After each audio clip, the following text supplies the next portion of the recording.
بسم اللہ الرحمن الرحیم۔ السلام علیکم ورحمۃ اللہ۔ محترم ناظرین، آج کی ویڈیو میں ہم آپ کو بتائیں گے کہ حضرت آدم علیہ السلام کے دنیا میں آنے سے پہلے یہاں پر کس مخلوق کا قبضہ تھا۔ جب اللہ تعالیٰ نے حضرت آدم علیہ السلام کو جنت سے نکال کر زمین پر بھیجا تو اس مخلوق کے ساتھ کیا کیا گیا؟ عام طور پر ایک سوال پوچھا جاتا ہے کہ حضرت آدم علیہ السلام اور حضرت اماں حوا سلام اللہ علیہا کے زمین پر آنے سے پہلے یہاں پر کون سی مخلوق آباد تھی؟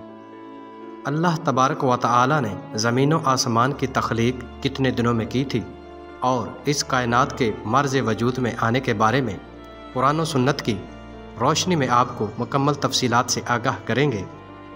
حضرت آدم علیہ السلام سے پہلے کون سے پیغمبر زمین پر تشریف لائے تھے؟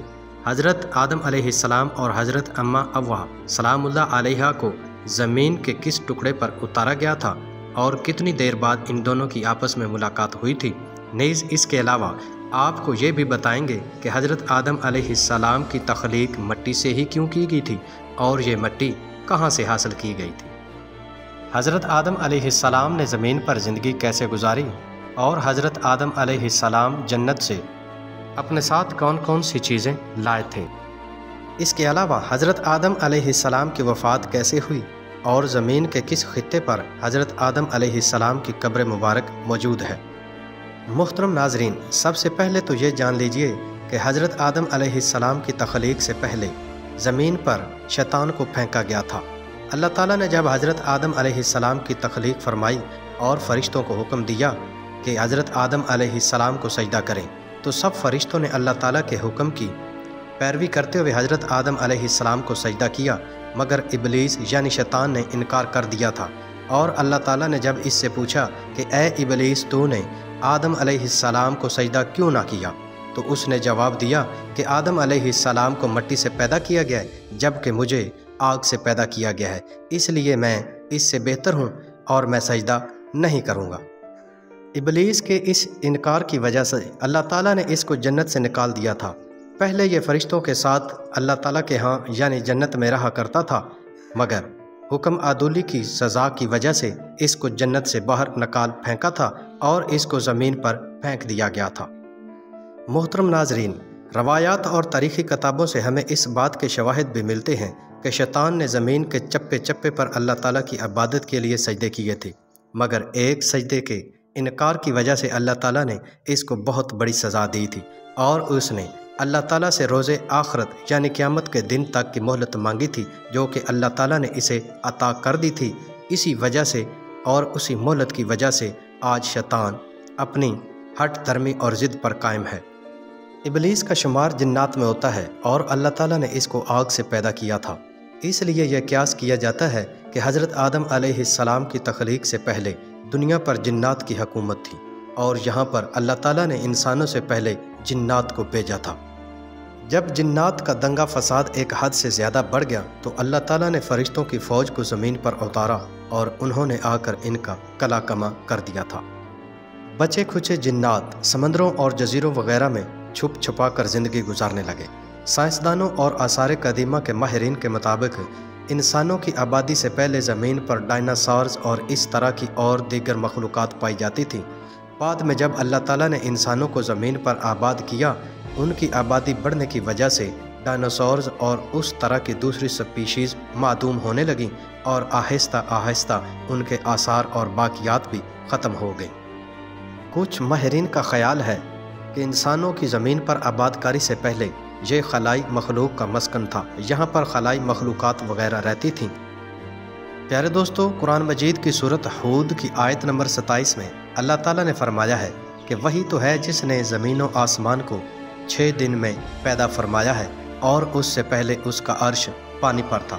اس آیت کے مطابق حضرت آدم علیہ السلام کی تخلیق سے پہلے یعنی زمین و آسمان کی تخلیق سے پہلے یہاں پر پانی موجود تھا۔ اس آیت مبارکہ سے ہمیں اس بات کا پتہ چلتا ہے کہ حضرت آدم علیہ السلام کی تخلیق سے پہلے زمین پر صرف پانی موجود تھا اور کسی مخلوق کی موجودگی کے شواہد نہیں ملتے ہیں۔ پیارے نبی حضرت محمد صلی اللہ علیہ وآلہ وسلم سے لوگوں نے پوچھا کہ زمین و آسمان کی تخلیق سے پہلے کیا تھا، تو آپ صلی اللہ علیہ وآلہ وسلم نے جواب دیا، اللہ تعالیٰ کے سوا کچھ نہ تھا، نہ اس کے اوپر ہوا تھی نہ اس کے نیچے ہوا تھی، مختصراً یہ کہ اللہ تعالیٰ کی ذات کے علاوہ کچھ بھی موجود نہ تھا۔ اس طرح اللہ تعالیٰ نے پانی پر اپنا عرش پیدا کیا تو گویا ہمیں اس بات سے پتہ چلتا ہے کہ یہی مخلوق کی ابتدا تھی۔ محترم ناظرین، بخاری شریف میں ایک حدیث بیان کی جاتی ہے جس کے مطابق پیارے نبی خاتم النبیین صلی اللہ علیہ وآلہ وسلم کے پاس یمن سے ایک وفد تشریف لایا۔ انہوں نے کہا کہ ہم آپ سے چند سوال کرنا چاہتے ہیں۔ آپ صلی اللہ علیہ وآلہ وسلم نے ان سے فرمایا، پوچھئے۔ انہوں نے کہا کہ آپ صلی اللہ علیہ وآلہ وسلم ہمیں یہ بتا دیجئے کہ حضرت آدم علیہ السلام کی تخلیق سے پہلے زمین پر کیا تھا؟ تو آپ صلی اللہ علیہ وآلہ وسلم نے فرمایا، زمین پر کچھ نہ تھا، صرف اللہ تھا اور اس کا عرش پانی پر تھا۔ آپ صلی اللہ علیہ وآلہ وسلم نے مزید فرمایا، اللہ تعالیٰ نے لوح محفوظ پر سب محفوظ کر لیا تھا۔ آپ صلی اللہ علیہ وآلہ وسلم کے فرمان کے مطابق اللہ تعالیٰ نے سب سے پہلے قلم کو پیدا فرمایا اور اسے حکم دیا کہ لکھ، اور قیامت تک ہونے والے تمام واقعات کو لکھ دیا گیا تھا۔ یہ سب اللہ تعالیٰ کا علم تھا جس کو اللہ تعالیٰ کے حکم کے مطابق قلم نے لکھ کر لوح محفوظ پر محفوظ کر دیا تھا۔ حضرت عبداللہ ابن عمر بن عاص رضی اللہ تعالی عنہ روایت کرتے ہیں، میں نے حضرت محمد صلی اللہ علیہ وآلہ وسلم سے سنا کہ آپ صلی اللہ علیہ وآلہ وسلم فرما رہے تھے کہ اللہ تعالیٰ نے زمین و آسمان کی تخلیق سے 50,000 سال پہلے تمام مخلوق کی تقدیر لکھ دی تھی۔ اس وقت اللہ تعالیٰ کا عرش پانی پر تھا۔ محترم ناظرین، اس حدیث مبارکہ سے ہمیں اس بات کی گواہی ملتی ہے کہ اللہ تعالیٰ نے سب سے پہلے پانی کو، اس کے بعد عرش کو، اس کے بعد قلم کو اور اس کے بعد لوح محفوظ کو پیدا فرمایا تھا اور اس کے بعد سب کچھ محفوظ کر دیا تھا۔ اس کے بعد آسمان و زمین کی تخلیق اور باقی تمام مخلوقات کی تخلیق کا مرحلہ آتا ہے۔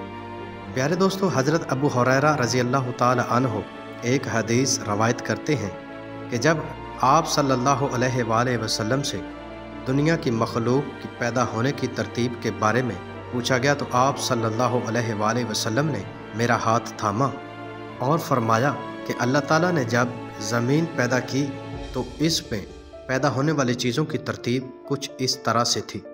ہفتے والے دن مٹی پیدا کی گئی اور اتوار والے دن کو پہاڑ پیدا کیے گئے، پیر والے دن درخت، منگل والے دن بیماریاں، مشکلات اور مصیبتیں وغیرہ، بدھ والے دن نور اور جمعرات والے دن تمام چوپائے اس زمین پر پھیلا دیے گئے تھے۔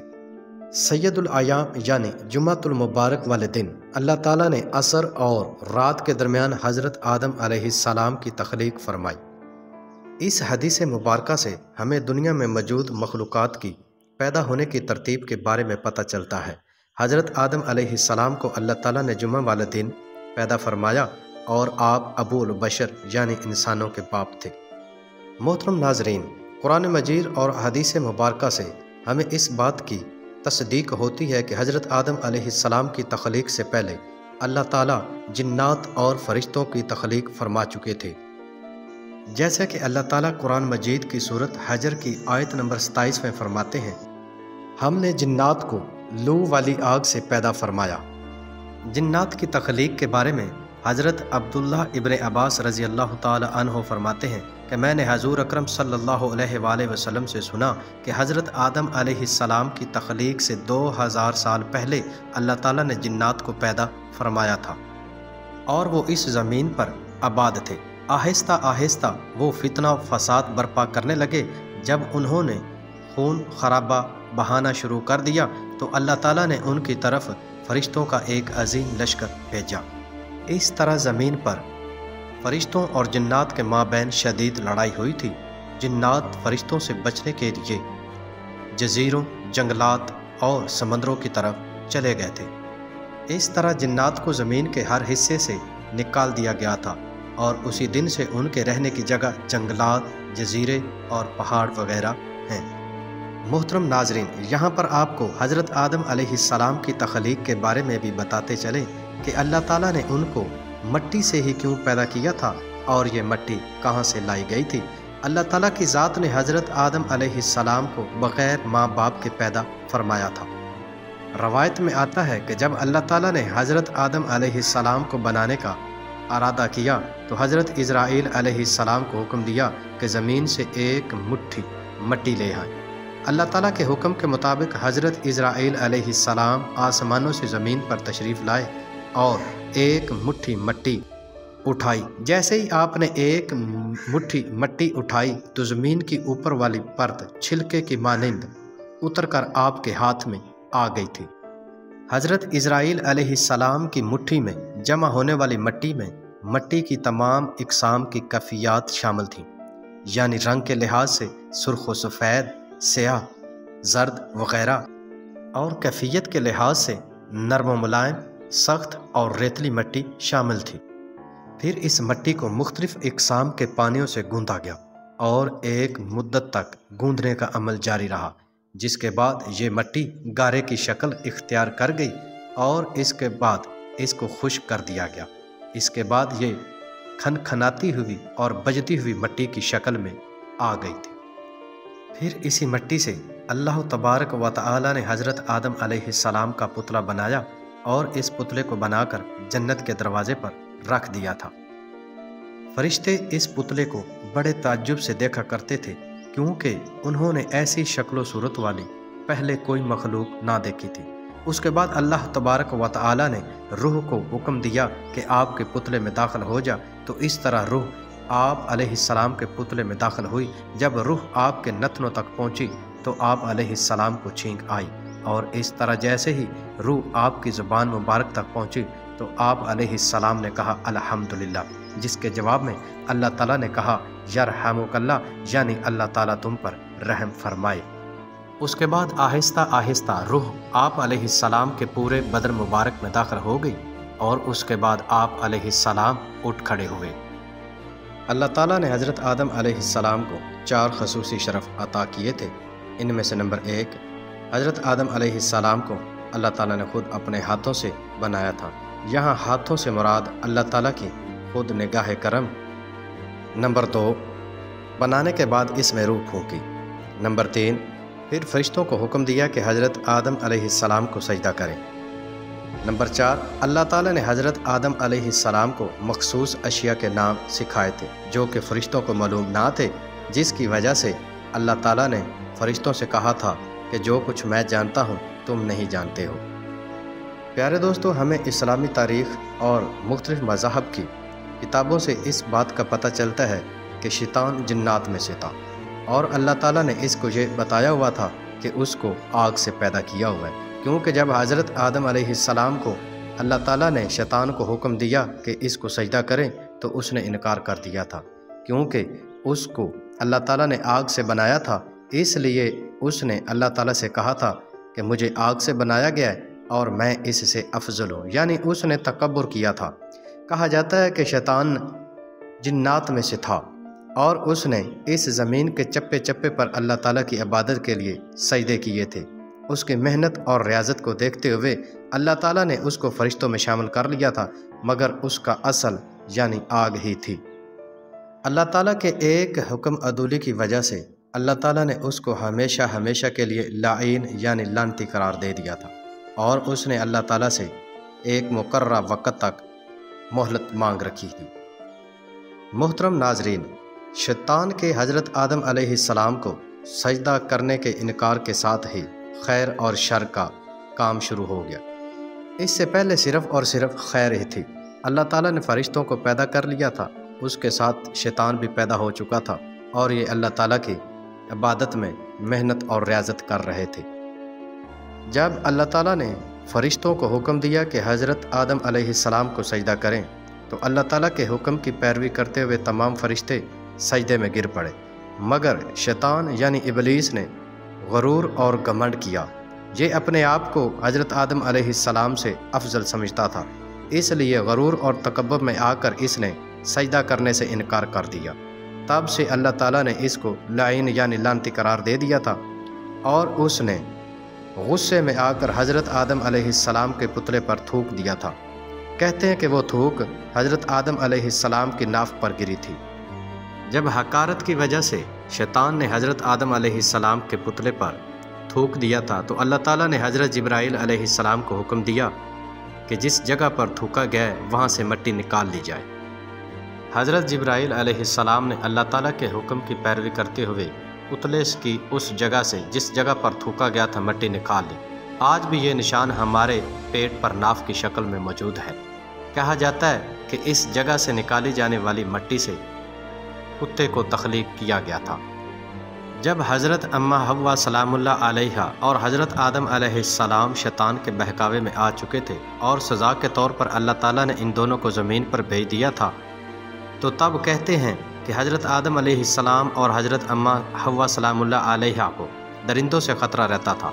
اسی وقت اللہ تعالیٰ نے ان کی حفاظت کے لیے کتے کی تخلیق فرمائی تھی، یعنی حضرت آدم علیہ السلام اور حضرت اماں حوا سلام اللہ علیہا کو زمین پر بھیجنے کے فوراً بعد ہی ان کی حفاظت کے لیے اللہ تعالیٰ نے کتے کی تخلیق فرمائی تھی۔ جبکہ کتے کی تخلیق کے حوالے سے دوسری روایات بھی موجود ہیں۔ حضرت ابو موسیٰ اشعری رضی اللہ تعالی عنہ سے روایت ہے کہ پیارے نبی حضرت محمد صلی اللہ علیہ وآلہ وسلم نے فرمایا کہ حضرت آدم علیہ السلام کی تخلیق اللہ تعالیٰ نے ایک مٹھی مٹی سے کی تھی۔ یہ مٹی پوری روئے زمین سے حاصل کی گئی تھی، اس لیے حضرت آدم علیہ السلام کی اولاد میں یعنی نسل میں مختلف رنگ اور مختلف زبان بولنے والے لوگ پائے جاتے ہیں۔ حضرت آدم علیہ السلام کا لقب صفی اللہ اور خلیفۃ اللہ تھا۔ آپ علیہ السلام نے تقریباً 960 برس عمر پائی تھی۔ آپ علیہ السلام کے وفات کے وقت آپ کی اولاد کی تعداد تقریباً 1 لاکھ تک تھی۔ پیارے دوستو، حضرت اماں حوا سلام اللہ علیہا کی تخلیق کس طرح سے ہوئی تھی، اس بارے میں بیان کیا جاتا ہے کہ جب حضرت آدم علیہ السلام جنت میں رہتے تھے تو تنہائی کا شکار ہو چکے تھے، تو اللہ تعالیٰ نے آپ کی تنہائی کو دیکھتے ہوئے آپ پر نیند کا غلبہ طاری کیا۔ آپ گہری نیند میں تھے اور اسی دوران اللہ تعالیٰ نے آپ علیہ السلام کی بائیں پسلی سے حضرت اماں حوا سلام اللہ علیہا کو پیدا فرمایا تھا، اور اس طرح سے اللہ تعالیٰ نے انسانی تخلیق یعنی انسانی نسل کو آگے بڑھانے کا اہتمام حجت فرمایا تھا۔ جب آپ علیہ السلام نیند سے بیدار ہوئے تو آپ علیہ السلام نے اپنے قریب ایک نوجوان اور خوبصورت لڑکی کو پایا، تو آپ علیہ السلام نے اس لڑکی سے مخاطب ہوتے ہوئے کہا کہ آپ کون ہیں؟ تو حضرت اماں حوا سلام اللہ علیہا نے فرمایا کہ مجھے اللہ تعالیٰ نے آپ کے لیے اور آپ کے سکون قلب کے لیے پیدا فرمایا ہے، میں آپ کی بیوی ہوں۔ پیارے دوستو، قرآن مجید میں اللہ تعالیٰ نے حضرت اماں حوا سلام اللہ علیہا کا تذکرہ کرتے ہوئے فرمایا کہ وہی تو ہے جس نے تمہیں مرد اور عورت بنایا اور تم سے روئے زمین پر انسان پھیلا دیے۔ محترم ناظرین، اللہ تعالیٰ نے انسان کو مختلف 4 طریقوں سے پیدا کیا ہے۔ اگر تخلیق پر نظر دوڑائیں تو وہ 4 طریقے درج ذیل ہیں۔ سب سے پہلے تو اللہ تعالیٰ نے بغیر باپ اور ماں کے یعنی اپنے ہاتھوں سے خود حضرت آدم علیہ السلام کو تخلیق فرمایا۔ نمبر 2، حضرت آدم علیہ السلام سے یعنی تنہا انسان سے ایک عورت کو پیدا فرمایا۔ نمبر 3، پھر ایک تنہا عورت سے ایک انسان کو پیدا فرمایا جو کہ حضرت مریم علیہ السلام کے شکم سے حضرت عیسیٰ علیہ السلام کو پیدا فرمایا۔ نمبر 4، فطری طریقہ نسل کو بڑھانے کا ہے جو کہ آج اللہ تعالیٰ نے چلایا ہوا ہے، یعنی ایک مرد اور عورت کے ملاپ سے روئے انسان کی نسل کو پیدا فرمایا جاتا ہے۔ پیارے دوستو، انسان کی تخلیق کے ان 4 طریقوں سے ہمیں پتہ چلتا ہے کہ اللہ تعالیٰ کی ربوبیت اور قدرت اور وحدانیت یکتا ہے۔ وہ اپنی مثال آپ ہے، وہ جو چیز چاہتا ہے کر دیتا ہے، اس نے صرف کن فرمانا ہوتا ہے اور کام ہو جاتا ہے۔ اللہ تعالیٰ نے کسی ایک خاص طریقے سے انسان کو پیدا نہیں فرمایا بلکہ مختلف 4 طریقوں سے پیدا فرمایا ہے۔ اس کے علاوہ بھی وہ جو چاہے وہ کر سکتا ہے، اس کی قدرت ہے، اس کی طاقت ہے۔ اللہ تعالیٰ کی خالقیت سے کچھ نتیجے اخذ کیے جا سکتے ہیں۔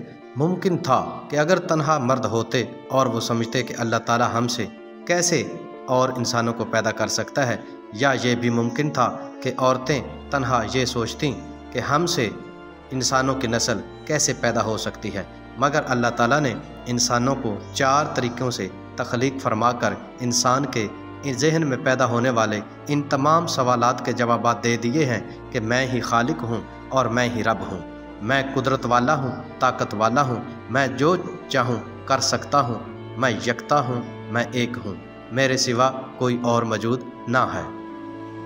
پیارے دوستو، ہمیں کچھ تاریخی کتابوں سے اس بات کے شواہد ملتے ہیں کہ اب تک حضرت آدم علیہ السلام کو دنیا میں آئے ہوئے کتنے برس بیت چکے ہیں۔